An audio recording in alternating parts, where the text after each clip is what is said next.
$500 Smart Consulting et Saleli Bino assistance et visa. Ba bourse peut être disponible pour na bana nyonso bazana posa okokende kotanga libanda pour na pays ya Tunisie, Chypre et Biélorussie. Ozana posa ya kozwa biso toza esika ya kobonga te okomi na rond-point Willery na avenue Louvungi 165 l'immeuble Kazam na premier niveau. Toza wana ozana posa ya kozwa ba information na nzela ya téléphone.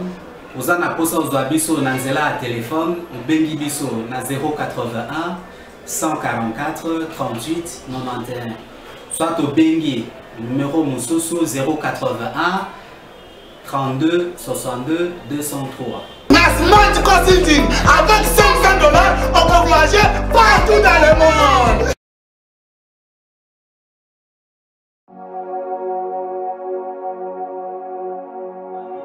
Ba élire là, na vandi na lobby, eloko nini tokoki kosala pona bana terre jaune. Na koti awa na moni ke ba priorité ezalaki makambo ya courant, makambo ya nzela, makambo ya mai, makambo ya école na makambo ya hôpitaux. Nde ba 5 priorité oyo ngai na retenir pona terre jaune. Bozoyo kanga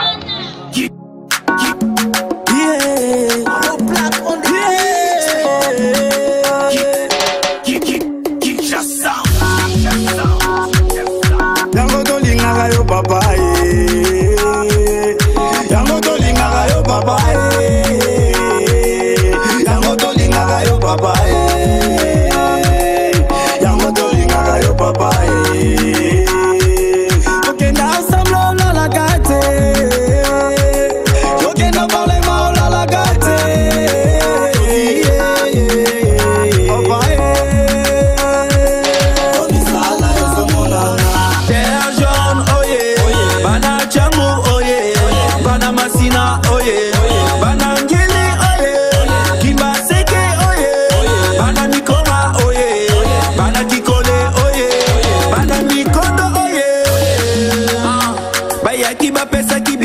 Polo bisoto vota ki bango tala bakima tango bayaki nelongi ya mawae porte na bango ezala ki kaka polele lelo na porte na bango bakomi chez méchant biso pe tofungoli miso yango tozalaka nsima okika logika logie papa social bana changu oye bana masina oye bana ngeli oye kibaseke oye bana mikoma oye bana kikole oye bana mikondo oye nazomona ya Congo honorable ya botamana kini mwana ya changu honorable okikalonji eganyane la chepa honorable kolanda bajalute salamo sala continue kosunga ba mama ebele to vota bakoma ba pigeon babosana ba promesse ba pesa biso kurepeli na te jeunesse ayo ojama yo zomona makada mezo tama yeye sobunene ya terjot bosa santo zomona jepika zomona yambanzelo zomona yabopito zomona.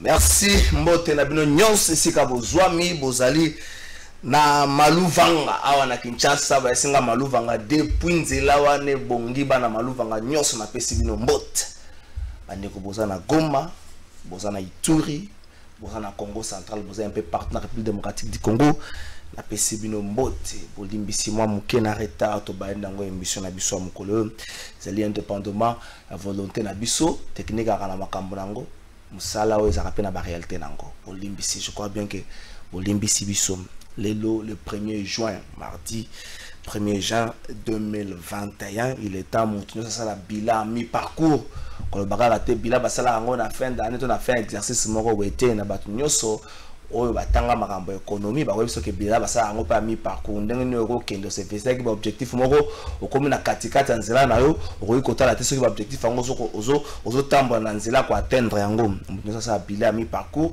mais ba kambi pe ya République démocratique du Congo basa la bila ya mi parcours ya année oyo 2021 moko la lobby 55 personnes ba bomaki bango na niveau ya Ituri.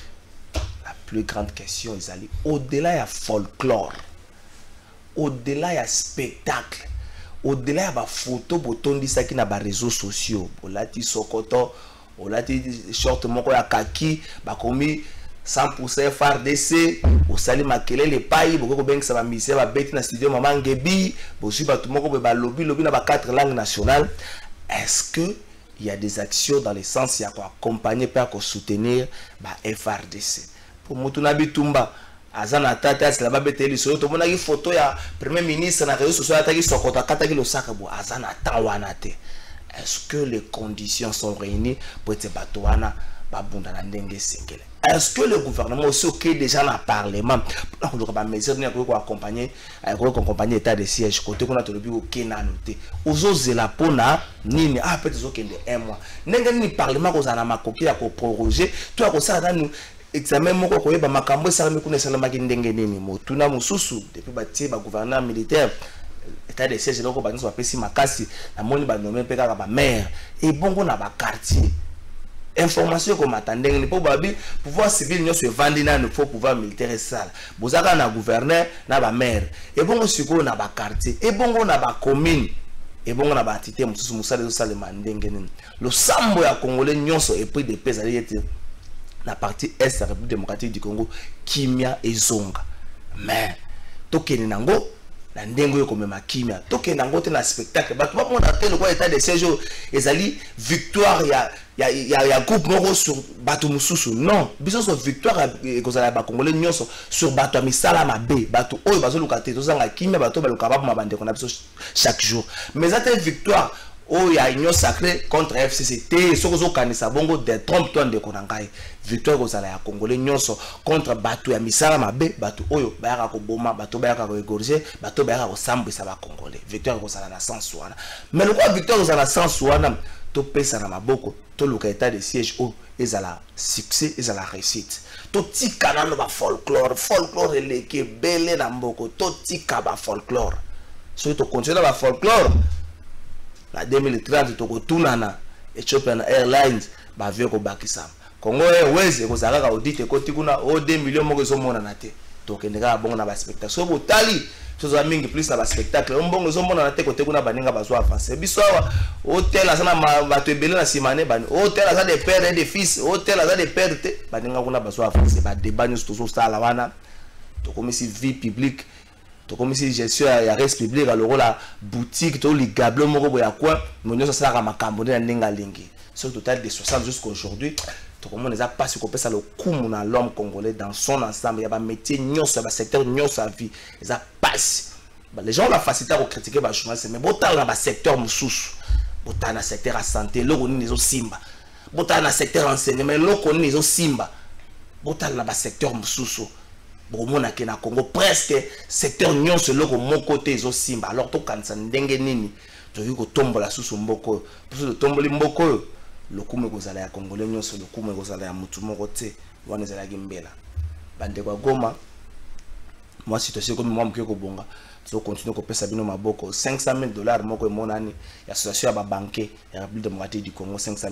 moko monani mais ba pakena le ba ko ministre pour na koyebisa premier ministre que 500,000 monani procéder à des questions ko sala ma lelo ou lobby makamani ko sala mais ngana zo banga soki na tuni 150,000 moko na bande la Covid et puis ça maka na caisse de solidarité et kenda wapi pour ngana za ba révélation ya détournement ya ba fonds ya Covid-19 so na bandi ko yebisa bino ba ko lokela dossier na justice na kende mais ba révélation ngana za ngwa détournement ya ba fonds publics na niveau ya makambo le Covid-19 eta somo na zo banga ke mosolo pe bato zo sangisa to mona ki bata ensemble ba ki basa na 86,000 ceux qui dans 500,000 comme dans $586,000 o to yebi ke zali oyo ba particulier ba pesi mais bo gérer ngo na ndenge sengeli po côté kuna ba photo tozo mona bato batela bango ma soki babanga ni soki sakombe aloso ma verre aloso ma kopa ma desu mwa nini c'est vrai temps soit fazo kambuke ko atténuer ba problème bandeko surtout les campagnes à la main tous à la planification et permettre à ce que les campagnes soient malamu mokolo ya lobby na poka ndeko alva sunganga na photo na niveau appareil du peuple première dame les présidents, il y a des chambres, il y a parlement, il y a le gouverneur de la ville, il y a qui va appeler ici, la bougie, la mémoire va sinistrer, il y a Goma, il y a qui va continuer à passer, geste, on est allé à saluer, on est surtout à de cœur, tout sangi, ça le sambre, on a biso pour nous permettre à ce que côté kuna, bandeko ba zonga, na ici quand on a bango mais qui m'y a payé zonga, na zongi siko, na suki sa likambo wana ya Goma. Likambo ya OVG wana, eza likambo to tikango na ndenge ya bavantir. Na ministère de la recherche scientifique, lobby na invité dans Ghana Mbaka, batelisa kibiso ite compte moko ya sika bafungola na BGF Bank. Ngana tunika kama tuna boye. Avant l'actuel ministre, oyaki wa depuis 2019, depuis septembre 2019, ba ministre baleka ki avaye. Bazaki ba compte moko tozaki pour na ministère wana ou bien ye falaki afungola sous compte mususu. So ki compte moko zalaki pour na ministère wana. Ye compte oya fungoli ya sika na BGF Bank. Nanya pesi yenzela. Est-ce que c'est le premier ministre ou encore c'est le président de la République? So que c'est le premier ministre, c'est le président de la République. Afungoli yango pona nini? To boyi makambo sala manenge sama na COVID-19 balobe ten longolo mbonga bomba ten dongondo mbonga bomba que puis il s'est fait une expression moko boy l'argent gardé par devers lui ou la kisanga ke mbonga bomba ki na poche na ye makambo ana eza likambo ka pasi likambo ya observatoire volcanologique ya Goma ememi bakufa ememi ba dégâts matériels ebele tokoki kotika yango na ndengo wana te mbongo ebima gouvernement congolais azanga ka mbongo te abimisa ka mbongo 418 millions de francs congolais, quelque chose comme ça. Oh, ça à l'époque, ça là 250 000 $. Boye bisana biso, mbongo ango esuka le gole bimi na banque centrale. Mbongo ozu ya destination ya aéroport. Tamso zanga mbongo ya go pass, moya kende Goma ezate bazongi sango na Gombe. Kwa mbongo yango moko ezaka mbongo ya go pass bazongi sango na Gombe. So tango bazongi sango na Gombe. Ekoya kina maboko ya nani motuni za lisasité. Mais tata mokonzi ya ekolo tala makambo c'est vous na passe aux la bongisi bana mais mutanga bongisa ka bana netaka komaka na kanda ya makasa ye banani abomeli ye bana nani alaki mbongo ya OVG publicité mo bazaya ko loba nani ayibi yo ya bana ngana lobi nani ali mbongo ya OVG nasukiwa mato est-ce que na tuni mabe na yibite nasukiwa merci na bino nyose sika bozali bana maluvanga ayosinga lelo kwa wana na Kinshasa depuis bafungoli nzela wana yango ndezo sala plus rage so comme na niveau à victoire ba transport union se changer destination comme ka maluvanga bon comprendre que nzela wana bato baleka ngo mwa kala siko loko le funga bato nyonso ba kombo kende kuna loka bazo za nzela terre jaune funga bato belé ba ndo kende terre jaune non moi maluvanga déjà efungwa mingi to ko lobela mukola lelo ça bande ko ya aka les amis d'Ogi Kalonji tokolobela objectif na bango tokolobela ba action ba sali tokolobela manière donc la manière de procéder na bango pona ko atteindre ba ko na bango nyonso pona ko atteindre ba nyonso bazana posa na bango tokolobela makambo nini oyo bango bazo prévoir ko sala la mikolezo ya mais motuna passe zali mosolo bazo zwa wapi pour makambo bango yango ende peso la kana kisasa bato bakosala seka bazo mosolo ko yeba na tepu muto ko za numéro 1 wana soka kotika na gouvernement bo ba action esile ba tout mona ki ba fungola ki o batongi ba université o basali bakoti na gouvernement ba action esile bango ne to yamba mokolo ya lelo oyo bazali misatu na plateau na biso ya mokolo ya lelo mwana mboka Christian Kanko azali chargé ya communication ya Aka les amis d'Ogi Kalonji Bonion. Kimia mon amboka Trésor Kalafai. Vous avez chargé à communication ya Lisangwana. Oui, nous avons chargé à communication il y a Aka. OK. Les amis de Ogi Kalonji. Ndeko Nelson Monia, vous allez porter-parole il y a Aka. Ndeko Nelson, bonjour. Bonjour Ndeko mon amboka. Merci. Vous allez Mokonzi. Il y a Aka donc secrétaire général, je ne sais pas. Mon amboka Marie Kalonga. Ndeko Marie, bonjour. Bonjour Ndeko, Trésor. Merci. Je préfère la bandana Christian Kanko. Yemisabiso Aka et le Koni, les amis de Ogi Kalonji et le Koni Nebotami Wapi. bozo kenango wapi pe tina nango nini. Les amis de Ogi Kalonji, Trésor Finding au Chikotuna, et Botami quelque part, na idée à Batobele. Mais avant, na kota na répondre à yo, na kolingana nous a présenté ba condoléances na ngai na famille ya bandeko oyo ba bungisi bandeko na bango na Ituri. Donc et ko sala biso pasi en tant que ba congolais, donc yango na biki na banda non ko présenter ba condoléances na nga na ba famille wana. Oui, dans zongi siko na mutuna na yo, aka ebotani quelque part. Pour ebotani ndenge nini? To vandaki tozomona mwana mboka Ogi Kalonji azosala ba action ebele, azosala ba action pendant Covid. Ça ba action pendant Covid. Tout soit qui idée on a initiative on a que tento créer strictement ko aka les amis de Ogi Kalonji pour en soutenir vision naïe. Donc toujours la vision ezanine. Vision eza eloko oyo etika la gana absence ya mutu. Ce que biso totala ki que non eloko ni to sala que non pour to soutenir vision ya mutu parce que va être humain. Les lo lobby ako koli mona mutu to ko sala. Mais combat na yeso ki etikali que non eloko oyo mona mboka bande ko sala par exemple na makambo talibe école na makambo talibani. Avant nazongi soana avant aka ebotama ezaki ndengeni parce que moi personnellement na bande ko contester makasi. Contester makasi na no ba politicien ba jouer bisoto parce que na 2011 l'ancien gouverneur Kimbuta ayaka na terre jaune. Ay na terre jaune atie panneau moko na terre jaune a dit que non na atie abino makada. Mais depuis 2011 ti lelo. Et le comment ça le na compte ex gouverneur Kimbuta. Mais un jeune aye na ba effort abundi lelo tozui nzela ekomusama. Yango wana na komona biloko wana mona mboka Ogi Kalonji asalaki et pousser biso to bité. On est quand même des jeunes.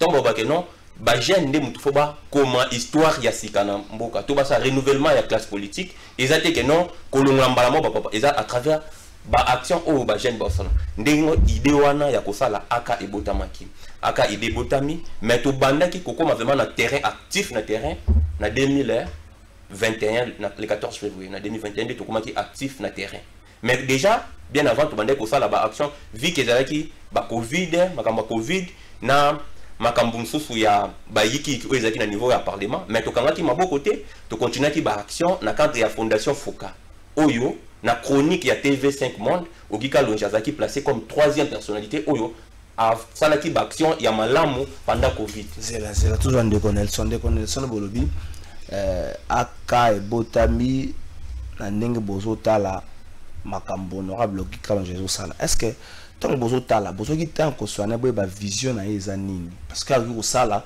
peut-être pour battre dans la Covid-19 pour les politiciens ça toujours na lecture moko ya ebatami na sima mokongo azo sala pas au préparer électorat na 2023 azo sala pour monique non na chango kombe za makasi ba polo ba ko yana bokisa ka terrain. Est-ce que vous avez eu le temps ya ko soana pour ba ceux qui vision les années? Oui, merci Ndeko Trésor. Ce qui n'a pas zone kolobandenge de comme lobby na bandana nous souhaiter ba condoléances nanga na bande qu'on a biso ya Goma. En tout cas nous sommes de cœur avec Bango et na saluer l'initiative ya première dame au lobby Bango to bazala ki liboso ya parler du peuple pour na kolaksa que nous sommes elongo na bato bazolela na zone na motuna na yo. Oui, vous avez raison, Zali, to solo la kina na honorable. Comme à lobby, tout le monde qui ba député belé, ba y na terrain, ba promettre ba makambo belé. Oh biso tout le monde qui oui, ba to vraiment ba et puis ba kei. Avec moi na mboka Ogi Kalonji, to liboso to kanisa ki pe bongo. Or tant que ko fanda tout le monde qui za bongo te. A sali ba action belé. À celle action belé où est sali que te biso moto fandi comme ba jeune ya quartier comme ba jeune ya qu'est-ce qui action ni nous me makio pembeni na ye action ni me makio ndima au partager pe mayele na yo o le bactérie na ko za pe membre ya action ni o ya sala ki me makio na terrain action makaso o me makinga na aka ezali ko zwa lotiliki na quartier na terre jaune OK. Je me souviens, Zalaki na décembre, le 31 décembre, le 31 décembre 2020, na 16h. Alors que, ba poto to courant na projet ya banda 2010. batia déjà bapoto voire même basinga mais courant epelate jeune moko aye na ba courage na ye na ba effort na ye tozui courant na décembre ya 2020 alors que courant wana ezalaki prévu epela na mois de juin il y a 2021 que tozali OK kotala muto aboye comme de comme alobi atwanga pe nazali muto nazali vraiment côté les melaye non muto yaza muto ya ko soutenir apesi polote ayeta pe sambongo mais aye ko sala ba action oyo ekotikala seko na seko abi voilà c'est vraiment muto ya ko soutenir nde yango ne sala kina kende na aka mais comme intellectuel nous sommes dit na ko kende ka raboter ça que to yokaye ça que ngana yokaye et puis akordaki comme il y a toujours le taux inaeza na base azana pona koyoka batu ayokaki akordaki ngai biso ta ya koyoka et puis afixaki alakisaki biso vision na ye o ezali vision moko eza vraiment que na kobenga bana nyonso ya tango basa adhérer na vision na alors que azo soutenir vision chef de l'état o ezali ya le peuple d'abord pas au Gikalonge le peuple d'abord car a slogan mais pas au Gikalonge le peuple d'abord comme dit le peuple d'abord. Donc le peuple d'abord en action. Voilà. Maman secrétaire, vous allez secrétaire maman Marie Kalonga, vous allez secrétaire ya Aka Andekbalbi Aka et Botami na mois de février. En fait, Botami mois depuis 2020 mais et côté présent musique na mois de février, le 14 février 2021. Depuis Aka et Botami, vous s'inscrivez dans la logique nini. Est-ce que vous s'inscrivez dans la logique il y a l'action au Gikalonge ou encore bino vous avez l'action na bino à part, l'action au Gikalonge peut aller à part. Ndeko Trésor Kalafai.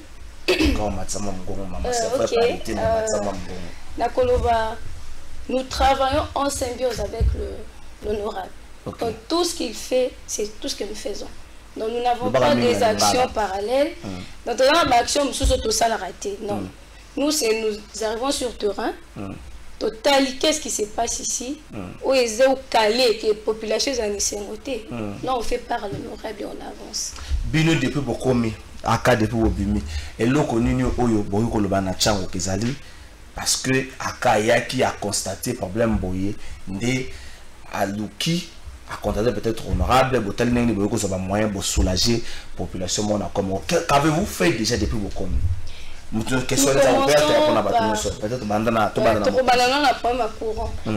un problème vraiment avant Bino. Oui, avant, mais au moins terre jaune de Sali, tu peux la rater. Mais tu es honorable. Et il nous a répondu tu peux là. Là d'abord c'est le courant. Depuis 2015, c'est grâce à son lobbying. À chaque fois qu'il faisait du bruit au Parlement, au gouvernement et tout, toujours une là. Mais si on peut aller encore plus dans les érosions. Bon, ok. Qu'avez-vous fait à Aka depuis qu'avez-vous fait au bateau non? On peut ou ne pas parler de l'honorable Gikalonge, mais tout à l'heure Aka Saliboui. Qu'avez-vous fait? Aka asali biloko ebele na Gikalonge. Na kozwaka ka deux ponts. Gikalonge 1 na Gikalonge 2. Ba pont ngoli sekani ko ba boza pont fantôme. Non, ça ba pont fantôme te. Eza na quartier Mouké, pour ezo relier quartier Mouké 1 na quartier Mouké 2. Ndeko trésor soki to la kisio ba image ya pont ya kala. Où esali plus de 20 ans. Où eza ko permettre même pas la population bato ya kwa wana ba katisa.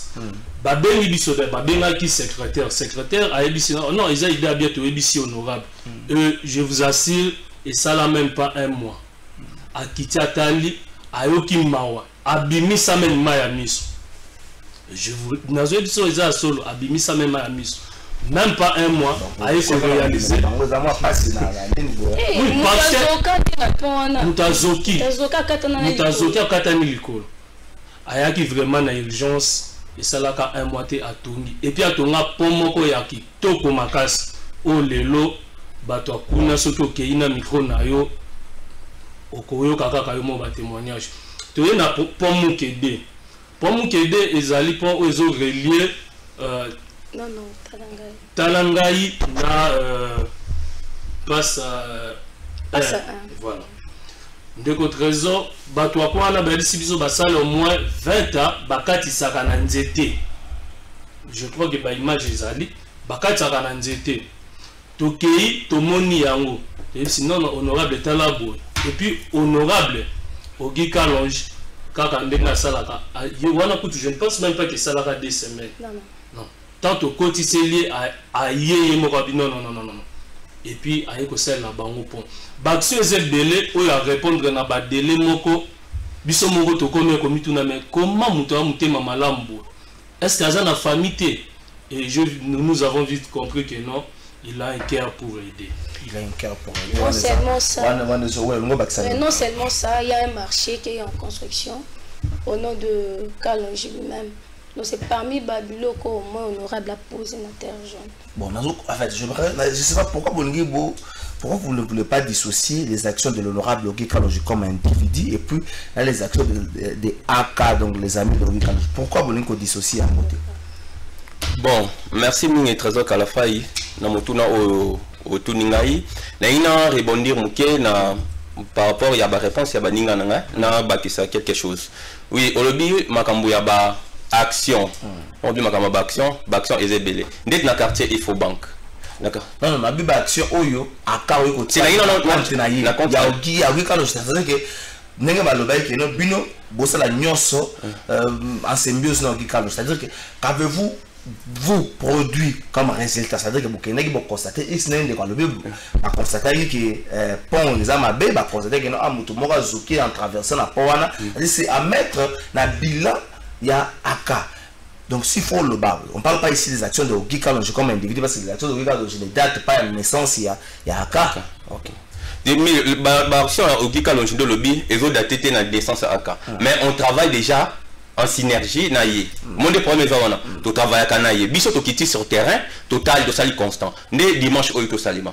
Dimanche au salima to distribuer ba matériel et pas ba maman marchère. Et ça les mindengeni. Parce que dans souci à kotala que non commune yan scellé. Ndé mutu Elie Saka commune en scellé mutu Elie Saka ba quartier tout oyo. Commune en scellé ndé mutu ça donc Kishasa Mobimba. Yango total que to bité né na secteur ya krikiti to ko sanini to kita place boy to talabo to kiti place wana to sali constant to memeli rapport et pas honorable babino savant to sali point to aider ba mamana to bisi bango non état état reza na scellé kuna otozo bango ba leli babité musika ba mama musu ba leli musika to bité to teli bango na carrière na carrière tant ozoya oleki aéroport muke na carrière wana basala bilanga to kiti wana to kaboni ba matériel eza na cadre ya ba action wana dans le cadre d'action wana nengina zo ngeso le comment ko lobi ke non ba politiciens bazala toujours bongo oui to ebi ke même la bible ça dit que non le monde se trouve au pouvoir du méchant mais il faut évacuer il y a des autorités au bazar établies dans Nzambe des autorités au bazar établies dans Nzambe parce que la bonne volonté il y a mon amboka Ogi Kalonji et zo la qui ça déjà que non mutoyo azaboy parce que ils a facilité au monde non un député na trempe naé azalapé na oreille comprendre parce que dans la bible on souto sur la comme c'était honorable to procéder ayo ki ngopé vous comprenez donc ils a facilité il y a un monde qui no biso to check confiance ni ils a que makambo ba politicien bazara lukuta bon cheye oui ba politicien bazara lukuta mabe ko peut-être ba politicien bazara na moi lecture mongo politique na makamio c'est-à-dire au sala oyo ayebi ke na simana ngo ko zwa boy ils a pas même yo mona mboka tazo kala faille aux a fait na lecture wana même Nzambe o to bondi la Nzambe pour l'intérêt na éviter so contredenga pour nani vie éternelle ils a vrai donc mutu tout temps à ça là le monde boza bon so les pour l'intérêt le monde bon intérêt Ogi Kalonji intérêt Ogi Kalonji et to intérêt Ogi Kalonji eza apé ça ba kongomani o bazana na district ya Changu apé ça bango courant mai à résoudre des problèmes na bango makambo tali courant mai à travers ba lobbying à résoudre des problèmes au Italie makambo banzela il y a éducation. Parce qu'il y a des images où on va toquer par-ci par-là, on a ministre, image tout. Donc il y a idée na ezayangol. Bilo on a so que salemi ndé a comical mais. En fait, lorsque le bara Changu mais ce total là image ça bien tout le monde a plus c'est terre jaune et ba côté kuna mais tout le monde a bien na ba masinaté, tout le monde a bien na ba njilité. Bon expliquer ngoni donc nous pour la bien Changu dessus bon c'est cramponné à côté il y a terre jaune. Non. En fait les fiefs d'abord de l'honorable des Terre Jaune. Mais Azad député élu à Tchang. Donc Massina. Mais Baction na bino na Njili na nini. Mais manda zoke na Sourati. Mais manda zoke na Sourati. Il y a beaucoup de temps, on est là. Oui, vas-y. On a complété sec. Tout le monde qui point ya maya Njili na musala mabe bande kona biso na kotanga kombote basalaki. Tout le monde qui est honorable comme Eli Atang azalaki mutu aliboso kokoma wana et puis na se yambula. Déjà pour les Terre Jaune te ezan c'est l'été. Toza donc nakati ya entre Njili na Massina akomaki et puis wana ezan na baction belé pasala nakati ya Massina. Lelo azozwa Njela na quartier 1 Saint-Thérèse. Saint-Thérèse c'est na Njili ya na Terre Jaune. Donc aza député national ya Tchang fallait que tout kende Mongata, mais par rapport à Mongata c'est mal. Oui oui il y en a zone là ça non parce que Mongata alors j'ai parlé de la route Saint-Thérèse. La route Saint-Thérèse Bossani déjà bazos Wanzela ndenge Terre Jaune azwinzela quand bien même kizalaka, mais par rapport il y a état nango koya ko réhabiliter yango eza ba lobbying ya honorable Guy Kalonji. Donc azaka kate na Terre Jaune na Selete mais aza partout na Tsangu Mobimba et nous na motema malamu ne biso kutozo bisende akoma Kinshasa Mobimba voire même Congo Mobimba na akoma Kinshasa Mobimba aussi longtemps na kabo zaka bata Terre Jaune na Terre Jaune akoma Kinshasa Mobimba yaga neza boala Terre Jaune na Terre Jaune mama yo tu Terre Jaune Terre Jaune alors de comme na outil Massina monte que c'est za moi pourcentage mo réduit neni boko ma Kinshasa Mobimba aussi longtemps bata Njili ba na aka bodo ba Tchangu Njili bazati Kimbanseki bazate de trésor aka ils a retiré ou à Jana ba représentation là maman secrétaire représentant qui partait ça comme Olivier nani Olivier a pris cause na Olivier créé kaka déjà pour le mot quoi non il y a Kimbanseki je parle de Kimbanseki oui c'est ça Olivier Mbala Monique il est là ça na difficulté à oyeba moto ya Kimbanseki tozana Olivier Mbala na Kimbanseki tozana disciplinaire na biso ba ya Jenny azana na Njili et puis tozana Honoris aza secrétaire adjoint ya azana Massina sans fil. Est-ce que vous cotisez aussi pour apporter quelque chose na ba action ou bien bino bosilaka plus poche ya honorable? Est-ce que vous cotisez? Est-ce que vous êtes responsable dans ce que vous faites ou bien bozalaka wana bokenda ba constater avant vous bokenda ba constater la pesi bino mbonga transport qu'est-ce qu'on a mbonga transport ya pesi bino que vous constater la mbonga transport mbonga crédit zalaki donc vous constater ou encore vous cotisez? Oui nous cotisons. Cotisation estimé à combien par rapport à numéro 1 association secrétaire estimé à combien mensuellement par mois mais est-ce qu'il faut dans le bon mois et ça non ça là va député il va député professeur qui va avoir $1,200 c'est à l'interne excusez-moi en quoi ça va gêner en quoi ça ce qui réellement oui que dans les personnes là biso ce que lobby en mode pour na bato beaucoup ça c'est honorable ça la nyonso non, l'honorable nous a rendu tellement autonome que c'est impossible de ne pas cotiser. Je comprends. Vous cotisez. Vous avez vu que dans l'association, au mensuellement, les membres sympathisants, ils paient sur $5, les membres paient sur $10, les partenaires paient sur $10. Aka, Tokei, contribution à 16 à combien? Il y a 16 dans ma case. De trésor. Ils ont vraiment une importance macasse. Vous savez pourquoi? En fait, tant que vous au nom de Motumoko, vous êtes une association, les amis de Guy Kalonji. C'est ce qui s'avère que vous avez salé 2 mois malade. Moyen à pour répondre à l'exigence de Bossarango. Et que Bino Bato, mais ça, comment on a Bino répondre à la besoin de Nyonso. Si vous avez $100. Vous serez incapable de refaire $100. $100 à l'Elima. Na répondre au mouké. Peut-être ça va montant. On peut ça montant. Maintenant on expliquer yo. Au moment les aboué l'association AK azana batu oyo bazo gérer biloko. Vous comprenez? Bazo gérer biloko. Que tant de biso que non cotisation exacte dans la caisse, dans la ngo. Pour preuve, AK en partenariat na Vision Mondiale où ils ont dirigé et pas AK non je précise très bien AK en partenariat na Vision Mondiale où ils ont dirigé et Vision Mondiale il y a Terre Jaune ils ont dirigé par le secrétaire Nabiso Marie Kalonga pour placer batu Nabiso au mbongo ezonga na caisse tant foutu mbongo ezongi na caisse non te biso que non toza na caisse Nabiso mais to limité pour bimisa to te biso monta par la caisse to te bi peinture na caisse exactement on va monter to te bi na caisse ça c'est beau ça raconte je ne sais pas nous on est gérer bino mbongo ba joueur boyeba et ba politicien boyeba ya ba journaliste boyeba parce que nous on gérer bino et là je n'ai pas ça et là par exemple to te biso que non to ko ça 500 au balu que non bino vont beaucoup côté 500 non on préfère que non on va pas ça ko balukate non ça pas ça ko balukate que muto azali numéro 1 ya aka le roi Bobby que nous a Patrick Kitoko atiaka $10 le mois ça se comprend au secrétaire général là il y a qui le atiaka $5 le mois ça se comprend il faut que 4000 par mois voilà ba réunion au comité directeur tu as 4000 tout ça des réunions ça réunion première dimanche il y a début à moi na dernière avant dernière de tout ça là tout ça 2000 na réunion liboso 2000 na réunion souko mais les comités directeurs comité directeur ba combien 15 dans le comité directeur moi vous avez 30 000 donc dans moi dans le comité directeur vous avez 60 000 60 000 60 000 là $30 bande au bosso 60 000 là $30 $30 bon si vous allez dans le mois de février vous avez le 14 février donc le mois de février tout le long on va dans le mois de mars est-ce que vous avez déjà 15 je ne sais pas toi dans mars avril mai donc on est minute aux là pardon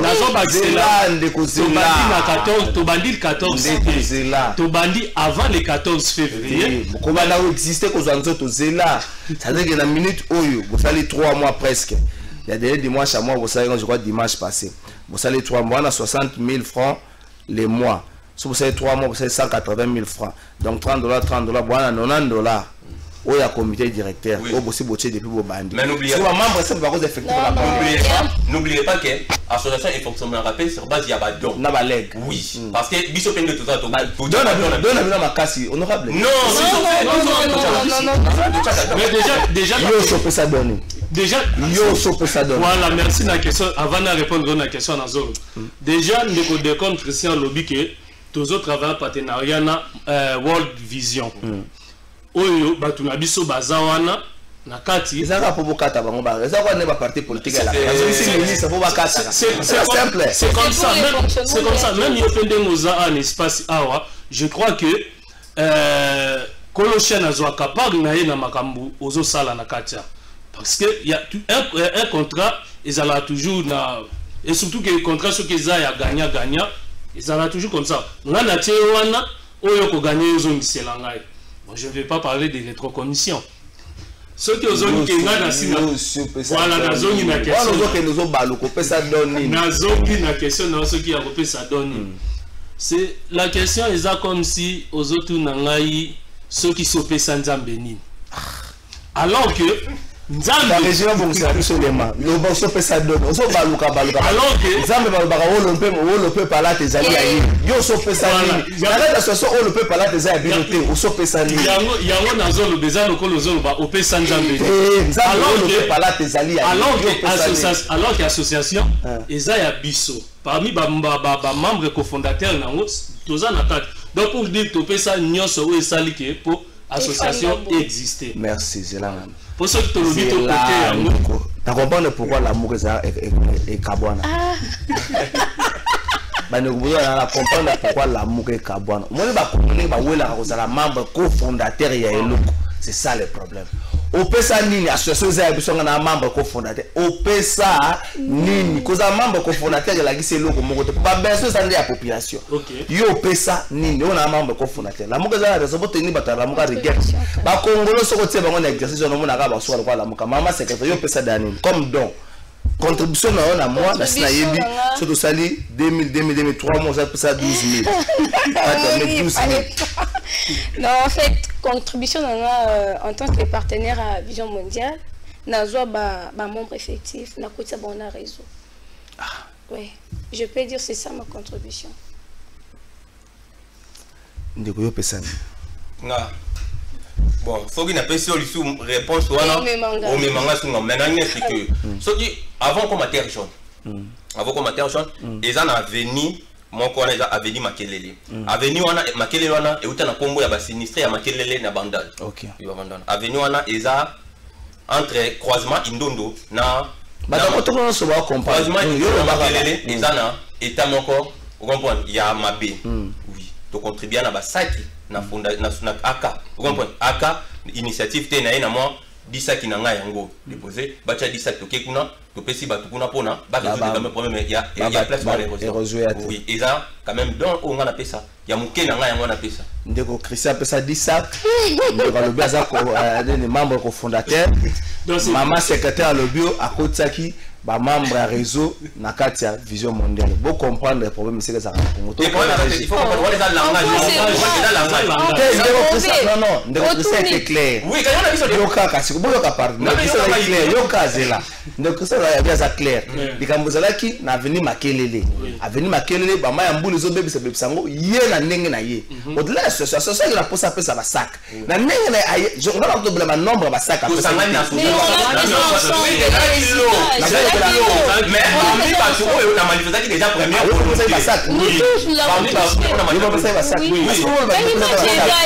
il y a moi tout le bec et ils ont le rôle aux autres na nzambo pesa comment le va pesa qui va sac nzambo pesa au retour nzambo pesa on a utilisé trop figure de style on comprend l'expression on dit peu pour exprimer beaucoup mais la mission que non pesa 17 mais on est batami na sima et zebele ça va espérons que ça va bongo mais bateau yo bazana kati association ne boso ba yebi bato bazana kati association ba membre ba yebi oyo bo pesaka na oyo bo pesaka te moi je me plus que bozala c'est vrai au Kikalo na chango kombo za l'école je me plus bozala indépendant que bo ko répondre na besoin mususu sans pour autant au Kikalo za kota le boko na poche na ye asunga ba besoin zo coûter $100 $200 na mo déjà na nenga ba membre comité directeur bwana na $90 na caisse donc besoin mo 50 vous n'avez pas besoin de zongela honorable vous pouvez intervenir mbala moko souci na ngeza bongo ce souci na ngata na ba ne combien boza na mais non ba besoin mususu bino moko za sens ya responsabilité on est à la appel que Otuni honorable agoy bisoke c'est pas pour rien honorable Kalonji nous a fait confiance a dit que non j'ai autour de moi bateau yo que lelo nazate ba ko résoudre problème na bongo merci ko Otuni to ke na régie bongo to songa to ya koyeba nini oyo bozo sala mikolo na avantage ya population nini obo sala mikolo zo simba population directement bolobi dimanche donc il y a 2 jours passés vous allez qui na terrain vous connaissez que ça nini et population ko bénéficier nini na makambo bono ça dimanche sango de kozongela to kena on a réagi total à élément moko toujours na compte ya les amis de Kikalange.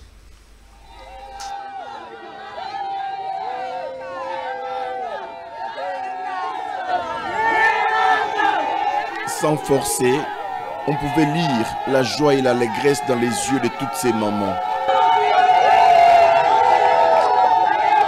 Elles sont maraîchères, vendeuses de légumes dans la commune urbano-rurale de Lansele. Dans ce quartier appelé Carrière, le député national élu de la Tchangou Ogi Kalonji a remis à cette frange de la population des outils composés notamment des bottes ou bêches, râteaux et autres matériels pouvant permettre de labourer la terre et de bien travailler.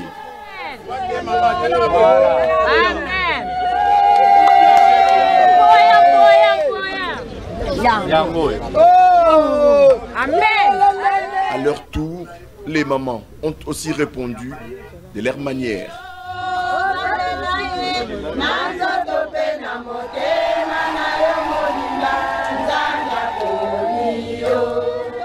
Tolobaki moyen tozwa mbongo to panza ezate. Oyo tosali lelo eza ko soutenir musala o bino moko bozo sala. Et pour permettre une bonne évacuation, Ogi Kalonji a construit un marché au quartier Terre Jaune. Faisant d'une pierre 2 coups, cet élu de la Tchangou, épris de patriotisme, s'est rendu à Infobank. un autre quartier de Lansele. Lelo, likolo ya musala to salitaire jaune ezui nzela, ezui courant, ezui wenze, ezui bapon, ezui biloko nyonso. C'est possible que tout ça les labino pe yango awa. Sur place, ce sont des travaux qui sont lancés pour rendre cette route praticable. On peut voir des engins mobilisés pour se faire en gilet et bottes pour démontrer sa détermination en tant qu'élu à vouloir contribuer au social de ses électeurs. Ogi Kalonji a su faire sa part. Merci Alva Image, merci na Patrick Kitoko. J'apprends que Morgue ya Mabanga est à quotité moko et puis ça kana ministère de recherche scientifique. Donc Morgue ya Mabanga ça kana un pourcentage moko ya mbongo et puis ça kana ministère de recherche. Donc ministère de recherche scientifique n'est pas parce que c'est ministère ezanga mbongo té, ezanga ba mbongo nango. Mabanga Morgue ya Mabanga. Donc tango mutakoti kuna ba mbomé ba seli ba auto ba foot ba facteur ça un pourcentage moko na ministère de recherche scientifique. Et bon, on a 1200 $ pour la connexion. Donc, bon, il y a morgue côté, bateau bon li paye en makam. OVG va 1200 $. Et ça m'a passé la République démocratique du Congo. Nous espérons que Malassi makambo aussi l'état de droit ko sala musala ngo. Yibi nyons, ozo yiba na quartier, azo yiba na intérieur, azo yiba na Ituri, azo yiba na Goma. Justice kanga bango. Mais IGFP ça peut moussa na ndenge singeli mais ba fleur na o sali déjà bandeko tokomi kene malé bena suka to banande kon Nelson nini oyo akazo sala mikolo na intérêt à population. Qu'avez-vous constaté des mal oyo bozolo kabo répondre pour que bo satisfaire mon ke bandeko aka mikolo yo il y a 2 jours passés le dimanche ba maman ya bilanga bayaki vraiment kolela ba problème na bango bazokutana nango honorable na aka akende ko répondre na ba besoin na bango pesaki honorable asalaki apesaki bango aidaki bango na ba biloko na bango misala bongo pau arrosoir et puis wana te o mususu ezali toza na quartier Efobank c'est vers Mikonga Mikonga o bango bayaki pe kolela pona nzela yango kutu ba travaux eza en cours ezosala masikoyo et toza na ba makambo susu ebele oyo sec surtout ya ba mama ya ba te yo zo lo belandi population ti la sec na ngambo o ti sec poane yo lo ba makambo yo ouais na ba makambo mai na quartier bazoluka ba mai yango ndeza biloko vraiment population za nango na besoin makasi oyo tozolinga to réaliser d'ici peu. OK ndeko mama Marie Kalunga batangi ndeko Nelson ko tatangi otanga so za maloba ngana bon akoloba na ndenge na oneni ya za na maloba na ko za maloba na likambulola tout likambulola ya forage comme difficulté approvisionnement en eau potable. Forage ko sala ngo moi coût eza moins élevé ça va problème mai ezaka kana na terre jaune ezaka na chango le problème mai comme presque na Kinshasa mobimba. Est-ce que vous pensez que vous avez des moyens aka ya ko sala ba forage na secteur à chango parce que demande ko ya moko te so bo sale awa x y ko na demande na. Est-ce que vous pensez que vous avez des moyens pour ça ba forage donc coût ya ba forage je sais pas ce qui mémoire dans les années ça n'a entre 7000 ou 8000 $. Est-ce que vous pensez que vous avez des moyens au sein de le forage? Oui, pour un premier temps, on peut faire au moins même 2, 3, 4 forages. 2, 3, 4 forages. Oui. Donc tu vas 24 000 comme tu vas 32 000. Dans le quartier Passamaba, Air Force, non loin de l'aéroport, Bazar Possamay. Comme je suis déjà dans un réseau, Salaraba forage et tout, nous allons essayer de réduire le coût pour aider cette population-là. Donc, les moyens qui seront mis en jeu, nous allons faire avec. Donc, il y a déjà des travaux, des négociations avancées. Oui, oui. Ou encore besoin de négociations. Déjà, tu as des négociations. Je suis dedans. Aéroport, nous, le douane, Air Force, plutôt, Air Force, c'est là, des travaux à forage. Oui, oui, Bazo Zélango. Bazo Zélango à peu près quand? Je ne dirais pas. Fin juillet. Non, on doit d'abord commencer par l'étude de faisabilité. Okay. Donc c'est à partir de là qu'on saura si on commence quand. Étude de faisabilité, quand? Je pense dimanche prochain. Dimanche prochain. L'équipe viendra, bataille bicyclette. Donc ça appelle la Air Force, base la BSP, wana ba ingénieur, wana ba technicien, wana on va dimanche prochain. Dimanche. Pour voir ça l'étude de faisabilité pour voir ce que la bango. Donc tous déjà dans le coin, tous déjà dans le coin auto ciblé. Aussi vous ciblez lié moko. Oui, donc on va juste aller maintenant vérifier si on peut le faire. Il y a un gros balabala, il y a balabala. Et là juste quand la route principale, oui. Ok, mais Régie des hommes makambo faut que la rango soni. Vraiment. Parce que basa ka ba forage na Kinshasa, basa ka ba forage, yo potie bâtiment na moka munene, même na Régie des hommes maman na me marabasa na mai kauka. Maman me marabasa na mai kauka. Nene bato, soki bango kuna mai kauka, bongo biso population. To vivre nene mboko menza ndeko Christian. Maman secrétaire le but du campo ya forage, c'est un problème moko le campo professionnellement deux problème moko mais na court délai et l'on connaît les bilans besoin prévoir oh c'est vrai le but du campo forage et étude des décisions bana calamité mais na court délai et l'on connaît les besoin prévoir pour soulager tant soit peu ba difficulté à la population.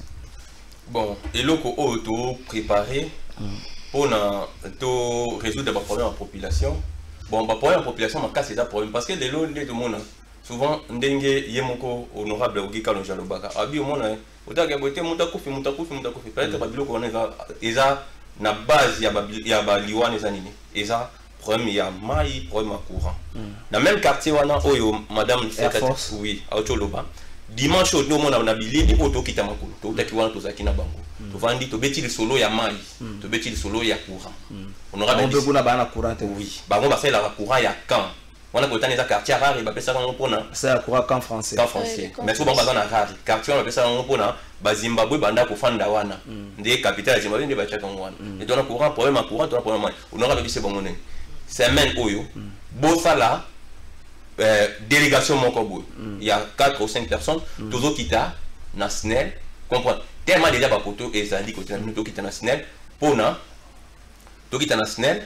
Pona to discuter na présence na binomoko bo discuter na ba konzi ya SNEL makambo wana eza parmi biloko o to préfère que non tout ça parce que biso to na politique ité ya nini te ko pesa o nini o polo non on comprend tout ka to résoudre ba problème o eza peut-être que non maman mai o ateka mai ko chama ni na contracteur asali moto ateka ga mai ko lo moteka mai wana te ba sachet gouverneur apekisa ngo donc gouverneur apekisa ngo mais faut pas banda ko kangana ba ni ba chasser on comprend ba compagnie ba chasser wana parce que ba maman na ba ateka ba ga difficulté ya ke ba teke les chasser mon problème eza wana déjà problème loko ya ba mato ba teka ka ba galette ba to ba na ba four na bango ba boulangerie bon ceux qui courent côté quand même ils résoudent les problèmes non il y a tout résoudre des problèmes il y a bongo mais là des problèmes que non oh non non on peut parce que avant honorable banda kolia quand même vous comprenez mais il faut que pour que bon solution et ça par exemple makambo tali mai makambo tali courant makambo tali nzela moni ndé le quoi na quartier il faut banque route na bango wana munene boulevard Mukoko ezalaki ba poto ba salité vous comprenez honorable kaka na appel na ba message au batu ba komela na Facebook na nini na équipe aka ba cité na terrain ba ke kuna ba constater ba ye ba biso honorable pour le moment tout ça honorable dit que non comme na ça la moi lobbying na ngai mais pour na siko to bongisela bango na wana ba le kaka nde monique ba travaux ane comme salema bazo boaka mabanga ba damango ba longoli ba les inondis ko eza tout au long ya avenue wana ba longolongo ba boaka ngo pona ba to ba ko moleka kaka eza par même ba biloko ceux qui to lobby kende par exemple eza le 1er juin le 1er juin 2021 so to lobby que tout ça la bilan na biso ya nini bilan na biso eza positif comprends bilan na biso eza bosali toi moi bilan il y a parce que tant que biso wana zani nous sommes les amis on accompagne l'honorable Kalonji tant que biso wana ezani na honorable parce que tozala déjà comprendre tozala déjà mais kovanda boye to bandine les 14 février mais tozala déjà na kati on a travailler et on a dit que non a commis na Assemblée nationale na 2018 et on a dit que surtout bito ça la bilan ce que non bilan on se to bandi bilan février non ils en ont quand même positif ata yo moko yebi comprendre oyebi que non yo lo banate ya tanga mo na yebi na bi ko yeba parce que na kati parce que chaque fois on défraie la chronique presque chaque fois parce que vous êtes journaliste oyebi que ba gagner information mususu ya ko chercher information mususu mais biso presque chaque fois il y a toujours des informations oezoko ya ba action OK bon tout ça ba commune wala ba kotuseka na chamba comme le roi ba masina boza kuna quand avec des actions concrètes le roi bosali na ba terre jaune aura bossé à côté de banque côté kuna bato base la bino kana ba commune na Masina ya Banjili ya Bakimbanteke ça la que vous avez une représentation là-bas mais des actions concrètes parce que la difficulté en fait c'est similaire mais au moins chaque coin ça a la réalité propre question à nous poser biso est bien mais ming non c'est pas là que non mon amboka Olivier Mbala o azali akole capé awa zela te plateau ça ndenge na on a venu ba kota bino boza awa mo konza biso news net vous avez secrétaire donc mo konza bino news net vous avez secrétaire donc à quand est-ce que vous pensez qu'un jour bon étendre ba action na bino avec des actions concrètes au niveau de la commune de ya Tchango parce que vous parlez Tchango mais bon c'est retranché na quoi mon caractère jaune sur il faut banque monter que ils mal monter. Oui, vas-y. To kanga mika na Tchango te pour attendre na terre jaune na to yebiso kaka ke non commune en scellé